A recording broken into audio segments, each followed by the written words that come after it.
I'm my turn. This is the Family Showdown!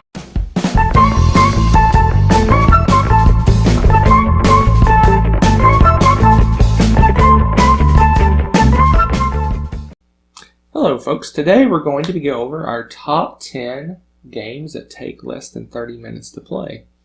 This is not mean they're filler games. This means it just takes 30 minutes or less to play these games. Some of these games actually have some meat to them, at least my list does anyway.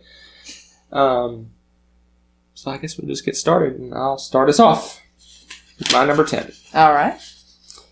And my number 10 is Welcome to the Dungeon. A nice little, gosh, what would you even call this? It's a game where you are attempting to go into a dungeon and you have equipment that that helps the guy get through the dungeon, and you take them away and you make it more and more challenging until people start dropping out, and the last person standing has to take their guy through the dungeon with whatever's left over. If he survives, he gets a victory point. If he doesn't, everyone laughs and gets not a victory point. It's a fun little game. It's really kind of pressured luck, kind of limited information kind of game, and it's really fast. I mean, I think it takes maybe 5 minutes to do a round of it, something like that. It could. But the whole game itself, you do several rounds, and the first one to get 2 successes, or everyone else gets too many failures, so it can take anywhere 10-20 minutes. A really quick, fun little, and I actually would call this a filler game. Yeah, and what's great about that one too is it's highly portable. It's in this little box, like yay big, not very big, and just nice little pieces. You don't need to have much room to play that one, but it's got a lot of variety to it, especially if you play with different people. Yep. So that's a good one. I like that one. My number 10 is Spyfall. Wow. Yes. Okay. That's kind of I guess you'd say a party game, wouldn't you? It's definitely a party game. It's a social deduction kind of game, but this is your list. So. Yes. And I like this one. This goes really quickly, too. And super quickly if people aren't very quick to pick up on how to play it, too. It's really fun. You have cards that give you a job and a description of where you are. Everyone has one of these except for the spy, and the spy has to figure out where they are before everyone else figures out that they are the spy. And that can get exciting, especially when people are asking extremely generic questions, but then of course the accusations start to fly as you do that too, so hilarity ensues. That's a good one. Yeah, it's a really good, like I said, social deduction game, but it's not really tense. It's more fun, laughter, easygoing, joking kind of thing, more so than you're really studying everyone, and it's just it's a laugh out loud kind of game, and then we like to play. You can play 2 ways. You can play where you don't know, you don't use the jobs. So like let's say, for example, you're at the zoo. Someone may be a zookeeper. Someone may be like the general manager of the zoo and things like that. If you use the jobs and then when you ask questions, everyone's going to answer differently because their job's different. But if you use the generic just location, then I think it's a little easier, but not as much fun, in my opinion. Yeah. We usually have a lot more fun as we do the jobs, because some of the jobs, like the zoo example he gave was hilarious, because he ended up being like a general manager or something who would have an office. So we're trying to figure out if he was a spy or not, but he was part of the zoo. Yeah. And it was just, it's pretty funny. It's a pretty fun game, so give that one a try. So what's your number 9? Number 9. Let's see. Where is my number 9? My number 9 is Seven Wonders Duel.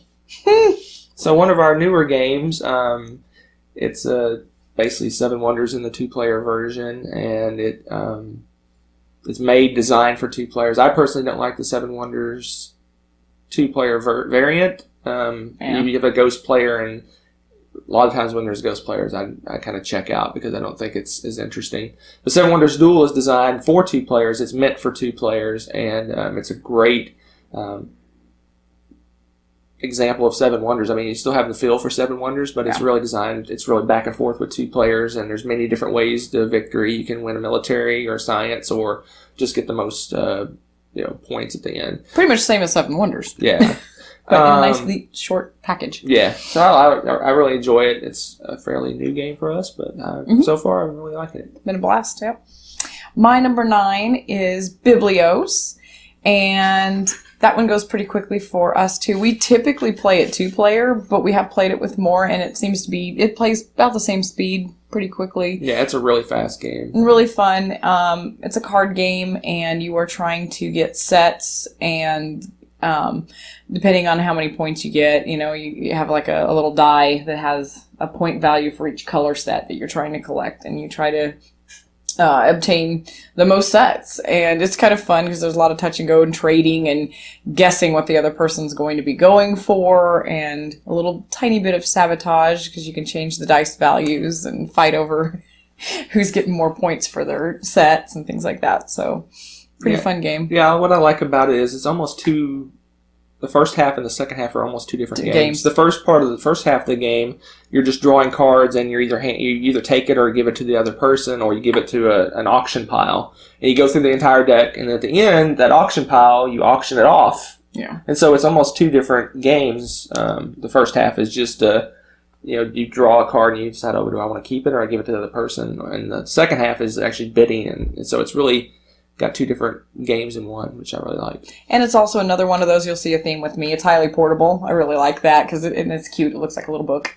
And so it's another one that you can just pull out and play, and it doesn't take up a lot of space on the table. Yep. So that's my number 9. All right. So what's your number 8? Oh, we're at 8? We're at 8. My number 8 is a brand new game to us. We just got it a couple of weeks ago. Trekking the National Parks. Is that 30 minutes or under? It's under. Gosh. It's listed as 30 minutes, and I guess it's really borderline. It's 30-ish minutes. Yeah. When you first start playing it and learning it, it takes a little longer, but once you know what you're doing, the game goes really fast. So I really like that game. Mm-hmm.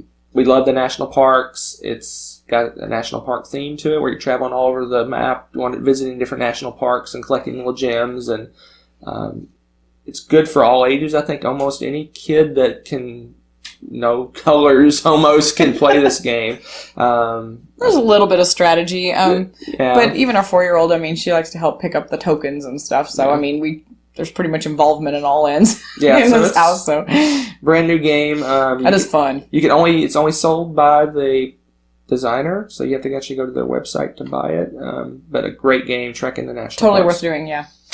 That's it for me. Okay. My number 8 is one we haven't played in a little while, and I really like it, so we should probably pull it out again soon. And it's Medieval Academy. Oh, yeah. And this one is another one that I like to play. It's kind of a more the merrier, because it gets pretty crazy, and you're going around and you have different, I guess, what do you call those, classes? What is that you're trying to... You're basically a squire trying to become a knight, so you have all these different duties you have to do. You have to go and do education. You have to do, like the jousting, and you have different, courses or whatever. Yeah, it's different things. You got different knightly virtues that you're competing with. Yeah, and again, it's another kind of card. I guess drafting. It's kind of drafting. It's a card drafting. It's a card drafting and trading game and stuff. And I don't know. I just really enjoy that mechanism, and I enjoy playing that. And that one's another lighthearted, fun game where a lot of people are competing, because some of the bonuses for the different courses, are beneficial and some are detrimental. So some of them you want to win just so you don't get bad things to happen to you. And so you're pushing other people to fail in that one, and it's a really fun game. And again, it goes really quickly. Yeah. So it's pretty fun. It's a good one. So your number 7? My number 7 is a dexterity game. Tumbling Dice. This one's just a family favorite just to pull out and be goofy with. I don't think we've ever actually played like the true game. We've just rolled the dice and see who gets the most points, but there's actually a game behind it, and we've never played it. But it's just a blast to roll the dice, and they bounce down like stairs, and where they land, that you get more points, and whatever number's facing as your multiplier. And our youngest one loves it. She's a shark. She will knock your dice right off and then laugh. It's just a laugh out loud, fun little dexterity game. Yeah, it's very fun. And the scorekeeping, you can take it or leave it. It's, we do a rough scorekeeping when it gets close. Yeah. And it's fun. It's very casual. And that's a, 2-minute game? Yeah. If you want the way we play it. To play the full game, I think you do 3 rounds, and you add up the scores. So it's still of all 3 rounds. 10 minutes maybe or so. It's a short, fun game. Yep. So that was your number 7? That was, I hope it was my number 7. Yeah. Number 7. Okay. My number 7 is King of Tokyo, and that has been a pretty solid hit for several years now, and it's always been a hit in our house too. We play it pretty frequently, just 2-player, but it's just as fun with more people because you can use both cities to jump in and out of and fight and duke it out, and you have your Godzilla-esque creatures, and you can go in and duke it out, and it's just, and even though it's very confrontational, it's all very much attack, it's very lighthearted, fun game, and you can get the expansion where you've got the power-ups and stuff, and we love those. They're just a blast. There's so many silly things you can do in that game, so very fun game. Check out King of Tokyo. Yeah, I like that one. It's light, easy to teach. Yeah. It's really, a lot of the times, that's the game we pull out with new people to start them on it's just so easy. Everyone knows Yahtzee, where you roll and you keep some and roll again and keep some and roll again. It's got that, almost everyone's familiar with Yahtzee, so it's easy. It's a good starting point to teach the game, so it's a great gateway game. Well, there's a lot of options too, so the dice can't totally kill you in that one as much too, because there's a lot of different ways you can use the dice for different things, especially if you're using the power-ups. So that one, I don't know, I really like that one, especially with the dice. Yep. So. All right. So your number 6. Number 6 is Cash and Guns 2nd edition. That's excellent. So that's just it's kind of another party-ish game. Basically you're point guns at each other and shoot each other and steal the loot, and it's just a laugh out loud. Everyone pointing guns and laughing and very lighthearted. And this is another one that young kids can play because you just point guns at people and whoever's standing gets loot, and it's a really simple game to play. So well, and you can, the rules tell you to choose whether your bullets are real or blanks when you put your cards down, but when we have the little ones play, since they don't quite understand how to figure that part out, we just do random. Yeah, shuffle up your bullets, and whatever happens. It makes it a little more exciting. Maybe the game a little bit shorter too. Yeah. So, the nice thing is there's a lot of variety with that one, and they also don't they have superpowers or something too? Yeah, they have play with that very often. Yeah, it's fun. Yeah, you have you can get a character, and he gets like a special ability, which is kind of cool. And there's an expansion out which we haven't played and we haven't gotten to play. So look at that, we're so behind. But yeah, but the neat thing is there's so much replayability with that game and a lot of variety of play. So and I don't see it necessary to pile all this extra rules and things on top of it, because it's just such a fun, quick game. And it's another one you could introduce to people because it's so easy to play. Yep, and it's just kind of fun. Super easy. Yep. All right. My number 6 is Patchwork. No crossovers yet. I know, it's weird, huh? Pretty impressed. Patchwork is a really fun, again, pretty portable 2-player. That one is very portable. The box is small, but you do have to take quite a bit of table space to play that one, because you have to spread all the little pieces of your patchwork around on the table, and you're going through and you have a board, and you're trying to fill it up with all your different patches and get buttons, which is your money for the game. Right. And you want to do that and get as much money as possible by the end of the game. And it's just really fun. It's not a heavy game, obviously, but it's quite a bit of little strategy to it. You gotta play Tetris pretty well. Yeah, you have a little board and you place your little patchworks and you try to fill up your board. So there's kind of a orientation tile. Yeah, you don't want gaps. It's a fun little game. Yep. So fun, quick and easy, pretty light. Down to number 5. And we have our first crossover. Ooh! It is King of Tokyo. Yes. Which I already pretty much talked about. That's a great dice rolling, fighting, killing people, knocking them out of the game. Yeah. The only downside, I think, to King of Tokyo is that there is player elimination potentially, but the game is so quick that... you're not stuck. You're not sitting there long. And plus, if you get eliminated, you still feel like you want to watch and see what happens. Because it's a great, really fun game. Like I said, it's easy to teach. Yeah. That's the one when we have new people. Like I said, new people, we go, and that's the one I almost always grab, because it's people know monsters, people know rolling dice. It's just a really fun game. Yep. Pretty fun. I like that one. So that's your number 5, huh? That's number 5. My number 5 happens to be our next crossover, and that will be Seven Wonders Duel. Yeah, and you like that one more than me. I like that a little bit more than he does, even, because I love Seven Wonders, but a lot of times we don't get to play it with more than just the 2 of us, so we have to play with that weird ghost player, and I don't really like that mechanism at all. So Seven Wonders Duel was just awesome. It was like the best Christmas present ever kind of thing for Yeah. me because I love It playing really that was a dang Christmas game. present. Yeah. Yeah, I love playing that game a lot. And it's nice to have the heart of the game and still be able to play it without having some weird ghost player mechanism. So that was a huge hit. Huge hit for me. Yeah, the one thing I don't like, another, I keep harping on the 2-player variant, but Yeah. it seems like every time we go to play that Seven Wonders 2-player, I have to pull out the rules, Yeah, we gotta read remember. the rules, and go, okay, I gotta learn how to play the game differently, because it's different. It's completely different from how you play the normal game with the ghost Yeah. player, and it's just, it was a mess, and a lot of times I go, I just don't want to read the rules again, and Yeah. we end up playing something else. But with Seven Wonders Duel, that's the game. 2 players is Yeah, the game, you can throw it down and play. You just play it. So yeah, great I choice. enjoy that. I enjoy that one. You're number 4. We're down to 4? 4. Yep.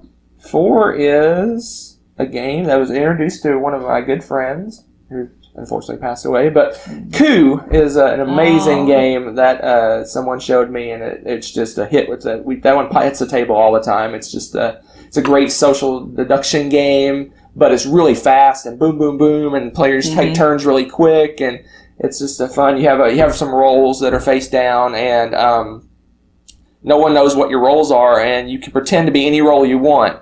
And people can either call you out or just believe you or not believe you, Or assassinate you. It's a fun. And that one again has player elimination, but it's so quick and so fast. It's kind of, I almost consider it like the Resistance Light. It's like a really light social deduction game. It's really easy to teach. And you have 2 characters too, so even if you get eliminated, you're still in the game for a while. Yeah. So I mean, you don't really get eliminated for a while, and if you are, it's not for long because usually once that starts happening, it's like dominoes. Everybody starts to go. Yeah. At least in our group. And it's it's just a really fun. I love social deduction games, as you're going to see from my list. I've got several on here, but that's one of the best and one of the quickest, and it's just a lot of fun. It's one of the ones that really it's the laugh out loud, and it's weird because in those social deduction games, there's like maybe one traitor or a couple of traitors. In this game, everyone's a traitor effectively. Pretty much, yeah. Everyone can lie. Everyone can pretend to be something they're not. So it's everyone gets a chance to be that traitor in the game. So it's really, I really like Coup.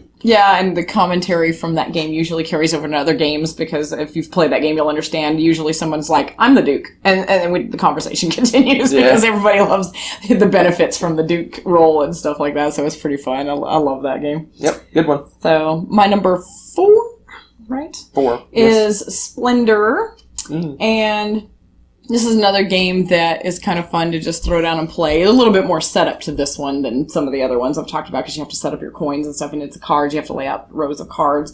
But it's just, I don't know what it is. I really love that. It's almost set collection, I would say, kind of, because you're collecting gems and cards and trying to build up basically the pyramid. The things get more and more expensive as you get up there, but you start earning victory points, and you want to get up to 15 victory points. Yeah. And so you're collecting certain colored types of gems, and I don't know what it is about that. It's just strangely addictive to me. I really love that game, and it's really fun. We have some friends that really love to play it too, so it's really easy to throw down and play, and it's fairly portable too. It's just a little more setup.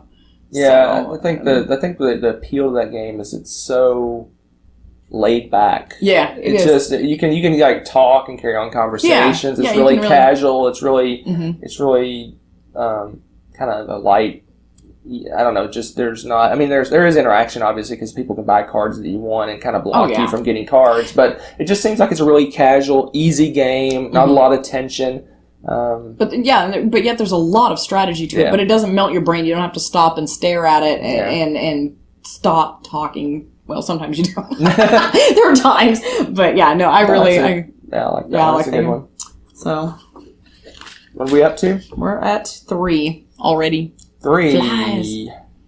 Well, my number 3 is kind of a cheat, but not too bad of a cheat.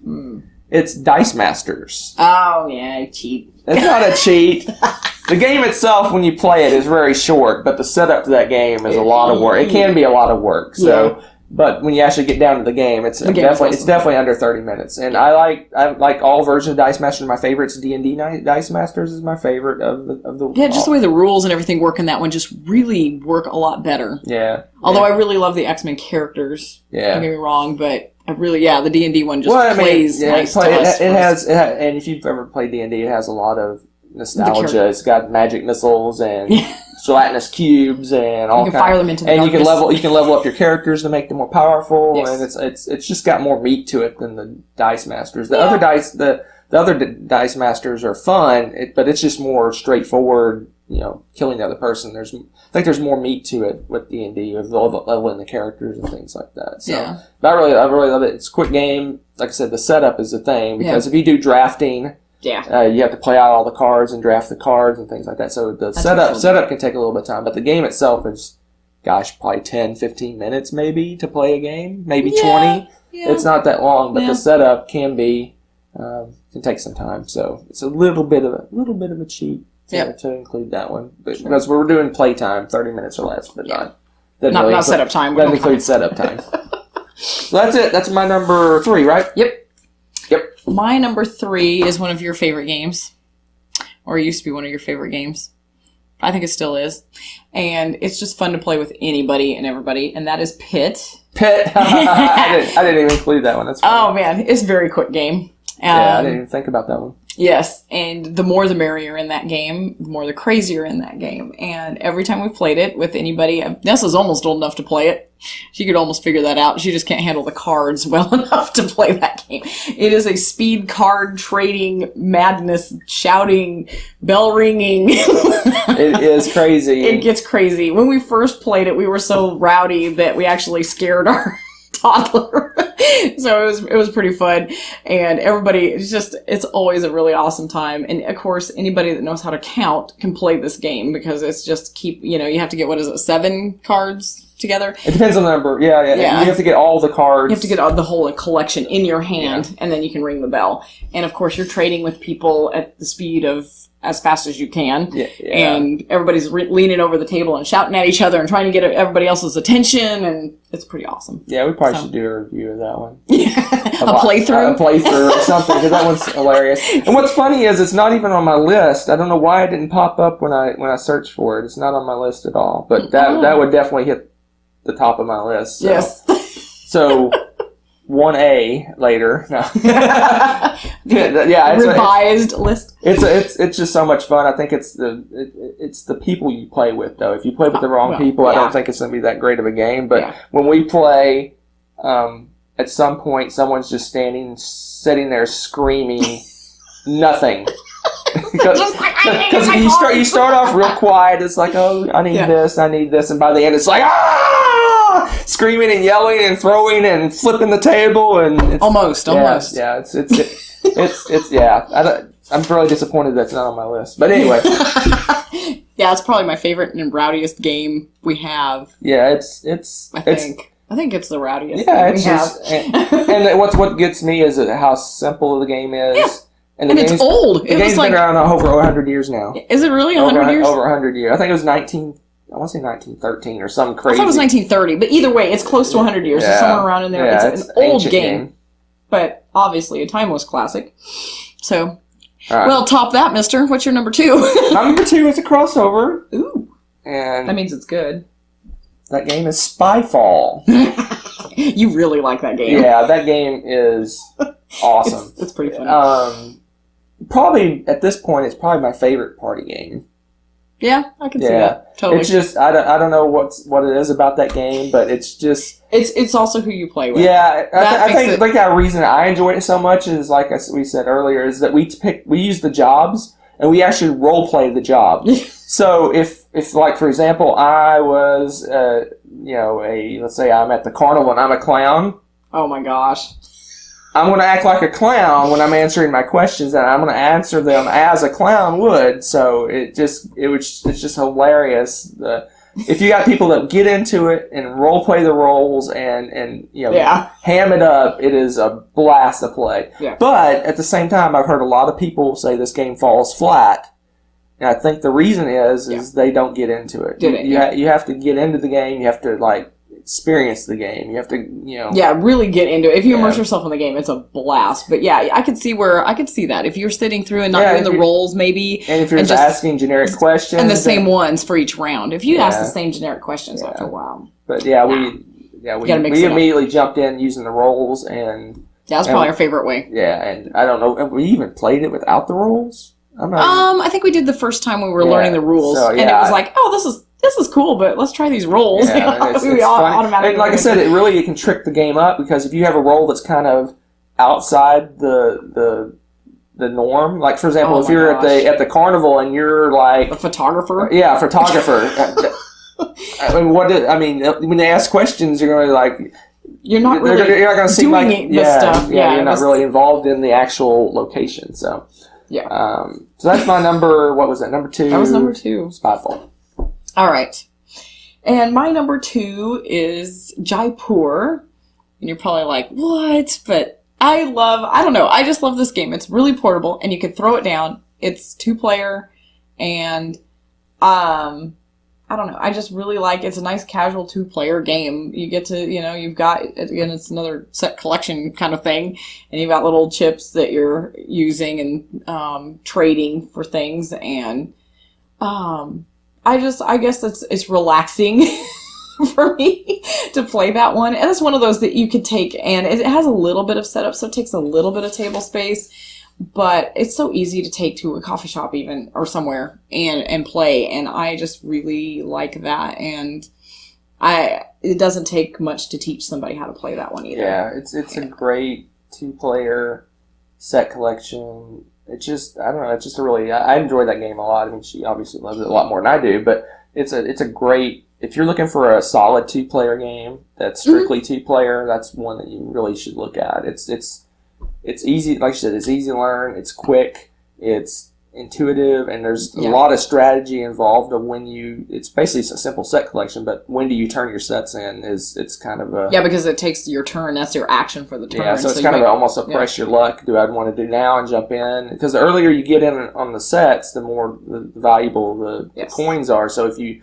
Like, if we're happen to be going for the same set, whoever jumps in first is going to get more points. So it's like, do I wait and try to get more cards, or do I want to jump in and get it? It's a really great 2-player game. Didn't make my list, but I do love it quite a bit. Yeah, it was kind of hard for me to make this list, period, because I have quite a few that are 30 minutes and less that I really like. So yeah. All right, your numero uno, sir. Well, then my number 1 is kind of funny because funny haha or funny weird. No, because recently on a list. I said that Dice Masters was better than this game. What? But we recently pulled this game out and played it again. I remembered how much I love it. So now Quarriors is on the top of the list.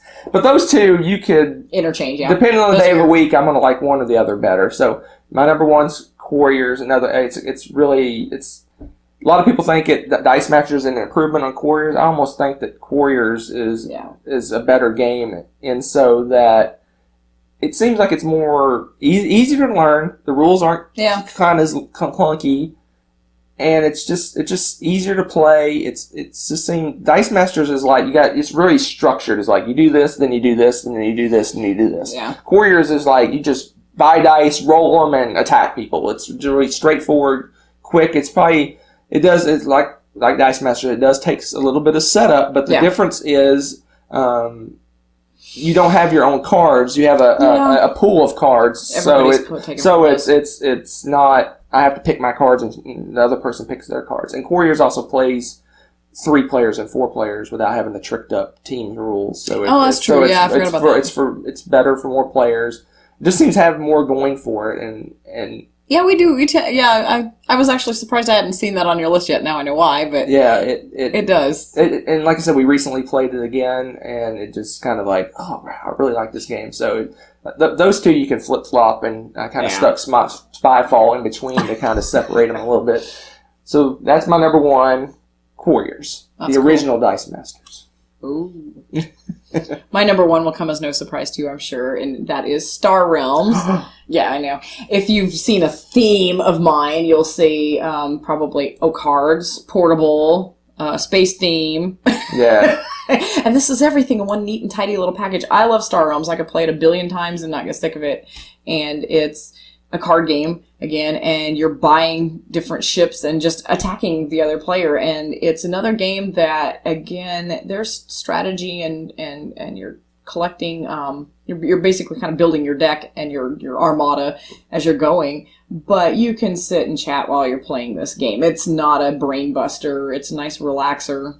Yeah. It's fun. And a lot of the expansions, we have a lot of the expansions, and they're pretty cool. I really like the things that they did with those, the events, and some of the other ships and stuff that they added to that was pretty cool. I really like those. And the nice thing is I have a little generic card box. It's like yay big, and I have that and all of the expansions in it. Yeah. Piece of cake. And that's it. And you can take it anywhere. Yeah, what I like about that game is it's like you pull out the deck, I give you your starting cards, I give you my starting cards, shuffle up, and boom, you're playing the game. It takes 30 seconds to set up and go. Mm-hmm. And it's quick. It's pretty quick. Well, I mean, you can drag it out sometimes if you really get some good bases and things that protect you, but the odds a long game is 10 minutes, maybe. Yeah. Maybe 10 minutes is a long game. Unless you're getting interrupted or something, which wouldn't have anything to do with it. Usually it's probably going to be 5. I mean, it's just boom, boom, boom, boom, boom, boom. I mean, it's really fast. Well, what's nice about that one, too, is it's dependent on your health. So if you need to have a really quick game, you can just start with less health. Or if you want to really make it epic, start with more health. You can change it up. Yeah. And you can change which expansions you throw in if you want to do that. I just like to throw all of it together myself. But, I mean, you could really mix that up. So there's a lot of replayability with it, I think. And it's a lot of fun. And it's a cheap game to get. Yeah, it's like, I think $10 to buy a starter deck, something like that. The expansions are like $5 each, or it's really totally worth it. Really cheap game. So it's really fun, 30 minutes or less, throw down. So you can see our theme there. Yep. Well, there it is. There is our top 10 games that take 30 minutes or less to play. Not necessarily fillers.